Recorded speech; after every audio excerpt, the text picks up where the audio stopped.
મારું નામ રાજગોર ભાવેશભાઈ કાશીરામભાઈ, ગામ વરણું, તા રાપર, કચ્છ. હું છેલ્લા 1.5 વર્ષથી રાપર કોર્ટ મધ્યે વકીલાત કરું છું. તારીખ 23/11/2025ના 4 વાગ્યાની આજુબાજુ મને એક અજાણ્યા નંબર પરથી ધમકી ભર્યો ફોન આવેલ અને અમારો જે સરકારી તરાવડીની અંદર સીસીટીવી લગાવેલ એ સીસીટીવી આરોપીઓ દ્વારા તોડી નાખેલ, જેની ફરિયાદ અમોએ ફોન દ્વારા આડેસર પોલીસ સ્ટેશનમાં કરેલ, પરંતુ કોઈ જવાબ ના આવતા અમોએ પીસીઆર વાહનમાં બેસી આડેસર પોલીસ સ્ટેશને રૂબરૂ જઈ અને ફરિયાદ કરાવેલ, પરંતુ પોલીસ દ્વારા કહેલ કે આજે તમારી ફરિયાદ નોંધવામાં નહીં આવે અને માત્ર અરજી લખી અને રિસીવ કોપી જોતી હોય તો આડેસર ગામની અંદરથી કરાવી આવો.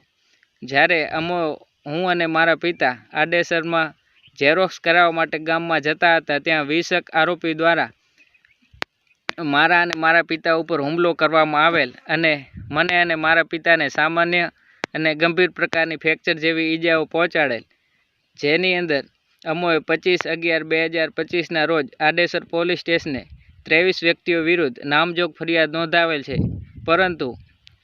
અત્યાર સુધી માત્ર 5 જ વ્યક્તિઓને પકડેલ છે અને આ આરોપીઓ છે તે રાજકીય પીઠબળ ધરાવતા હોય અને પોલીસથી સારી લાગવગ હોવાથી આરોપીઓને પકડેલ નથી. જેથી મેં આનો વિડીયો સમાજની મદદ માટે મૂકેલ, જેથી સમાજના આગેવાનો દ્વારા, વકીલ મિત્રો દ્વારા અને રાજકીય પક્ષો દ્વારા અમારી સાથે સહકાર કરવા માટેની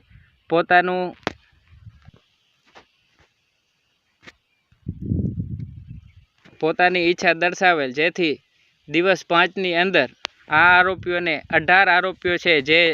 જાહેરમાં ફરી રહ્યા છે, એમને જો પકડવામાં નહીં આવે તો વકીલ મિત્રો દ્વારા, સમાજના અગ્રણી દ્વારા અને રાજકીય પક્ષો દ્વારા ગાંધી ચિંધ્યા રસ્તે અમે લોકો આડેસર પોલીસ સ્ટેશને અથવા તો એસપી સાહેબની કચેરી ગાંધીધામ જઈ અને ધરણા ઉપર બેસીશું અને યોગ્ય ન્યાય મેળવીશું. જેથી આપ સાહેબને વિનંતી કે આરોપીઓને જેમ બને એમ ઝડપી પકડી અને નામદાર કોર્ટની અંદર હાજર કરવા વિનંતી છે.